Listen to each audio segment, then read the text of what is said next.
Assalamualaikum dan selamat pagi. Nama saya Muhammad Amir Rizwan bin Syaridan dengan nombor metrik D2019108676. Saya merupakan pelajar ijazah sarjana muda seni persembahan teater dengan kepujian. Kali ini saya ingin membentangkan sedikit sebanyak berkenaan dengan CLO 4, kursus teater Malaysia. Persembahan yang saya ambil kali ini adalah persembahan daripada teater Frozen yang diadakan di Hyperion Disneyland di California. Persembahan tersebut merupakan antara persembahan yang sangat-sangat popular oleh kerana filem teater maafkan saya, filem Frozen sendiri merupakan antara filem yang orang kata box office yang memang gempak, yang bila kita tengok filem tu kita rasa wow, memang sampai mesej dia kepada kita apakah yang ada dalam cerita tu. Cerita tu dia memberitahu kita tentang erti kasih sayang, erti kepimpinan, erti nilai persaudaraan dan macam-macam lagi. Tetapi kali ini saya ingin membawakan daripada perspektif yang berbeza, iaitu daripada filem yang dihasilkan dalam bentuk kartun ataupun anime. Kali ini saya ingin membawakan pembentangan ini kepada dunia realiti, iaitu persembahan secara live yang dilakukan oleh manusia yang diadaptasi daripada kisah asal kepada persembahan teater ini. Dan teater ini juga mendapat sambutan yang sangat-sangat luar biasa apabila persembahan tersebut dipenuhi dengan penonton dan dibanjiri dengan penonton. Sebelum persembahan bermula juga telah ramai penonton yang beratur di luar pekarangan Hyperion untuk menyaksikan persembahan teater tersebut, kerana mereka tahu teater ataupun filem Frozen sendiri memberikan satu impak yang sangat besar kepada dunia industri. Okey, apakah yang ada di dalam pembentangan saya kali ini? Saya ingin menjelaskan sedikit sebanyak isu dan penyataan masalah yang ada di dalam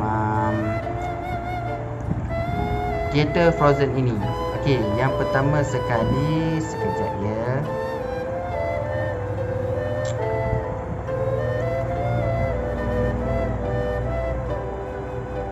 Okey, kita tengok di dalam setiap persembahan teater, di dalam setiap persembahan teater yang diadakan di seluruh dunia amnya, pasti ada penulis ataupun pengarah yang ingin menyatakan masalah ataupun isu yang berlaku dalam realiti dunia sekarang. Isu bermaksud perkara pokok ataupun persoalan yang ditimbulkan oleh manusia dalam memahami dan cuba untuk mencari jalan dan merungkai kepada jalan penyelesaian untuk masalah tersebut. Penyataan masalah pula adalah salah satu aspek yang sangat penting di dalam mana-mana kajian yang ingin dijalankan. Kadang-kadang kita juga dapat tengok penyataan masalah dalam seni persembahan teater. Adakala pengarah teater membawa kepada penonton tentang isu semasa, isu sejarah lampau, isu ekonomi dan banyak lagi. Masalah yang ditimbulkan pula adalah bertujuan untuk memberikan kesedaran kepada mana-mana pihak supaya dapat membetulkan perkara tersebut. Okey, di dalam persembahan teater ini jelas kelihatan beberapa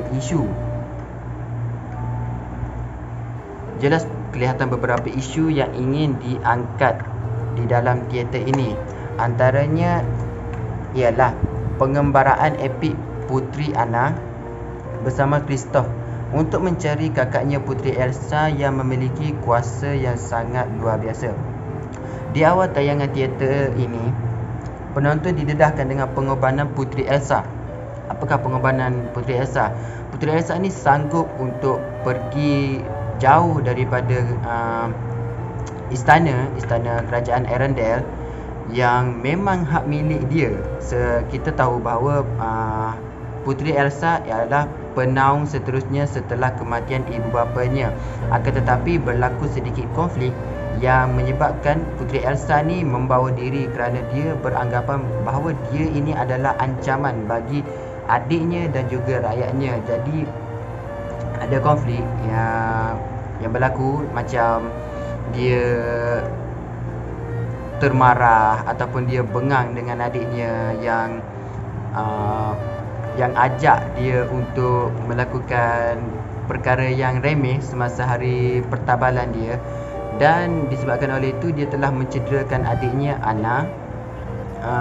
Dan disebabkan itu juga dia pun beranggapan bahawa dia ini adalah seorang yang tidak beri manfaat langsung kepada orang lain. Dan seterusnya, konflik yang kedua pula terjadi apabila Puteri Elsa ni mencederakan adiknya sekali lagi sehingga membekukan hati Puteri Anna. Dan ini adalah konflik yang sangat-sangat signifikan dalam filem Frozen. Dan disebabkan kejadian itu juga, putera Duke Whistleton mengambil kesempatan untuk merampas tahta daripada tampuk pemerintahan Puteri Elsa. Dan kita tengok kat situ, kita dapat tengok ketamakan seorang manusia ini, sifat ketamakan seorang manusia ini untuk merampas dan merangkul seberapa banyak kerajaan yang boleh, walaupun dia tahu dia tidak mampu untuk memerintah dengan baik. Dan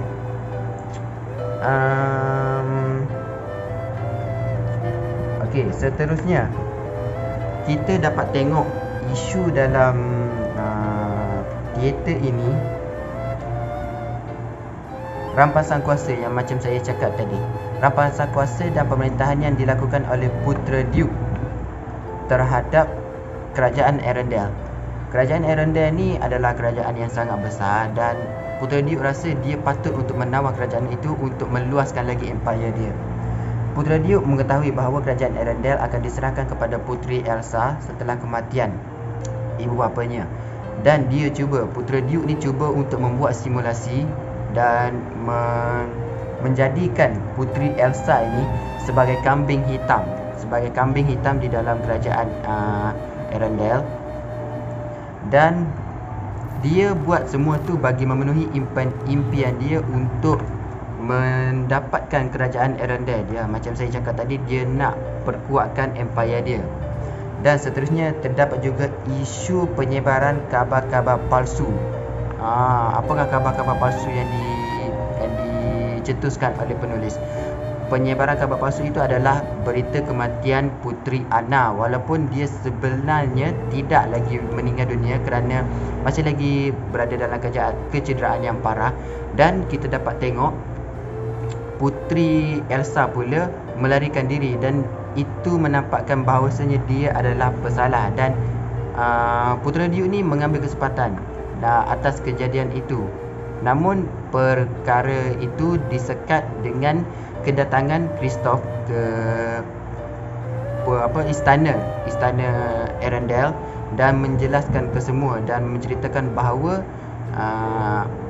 Anna ini memerlukan cinta sejati. Lalu dia berfikir bahawa putera Duke ini adalah penyelesai kepada masalah Puteri Anna. Okey, di situ adalah sedikit penyataan masalah. Okey, teori kajian yang saya dalam kajian ni saya akan gunakan teori ritual. Teori ritual ni kita tahu lah, teori ritual ni adalah teori yang lebih kepada perlakuan seseorang individu ini untuk mendapatkan sesuatu. Tetapi ritual yang saya sampaikan ini tidak berkaitan dengan teori dengan ritual pemujaan, tak berkaitan dengan apa-apa yang berkaitan dengan syirik, tetapi hanyalah perbuatan semata-mata dan tetapi tidak melanggar hukum syarak. Okey. Seterusnya terdapat juga teori-teori yang berkaitan dengan seni lakon yang diketengahkan oleh tokoh-tokoh seperti Bertolt Brecht, Stanislavski dan pelbagai lagi. Okey, seterusnya kita ada analisis data. Untuk analisis data, saya akan menganalisis data menggunakan kaedah kualitatif kerana ia adalah kaedah yang sangat simple dan boleh digunakan untuk menjelaskan kajian ini apakah apakah intipati di dalam penulisan apresiasi ini. Okey. Rumusannya, kita dapat tengok persembahan teater ini merupakan antara persembahan yang sangat kebabung.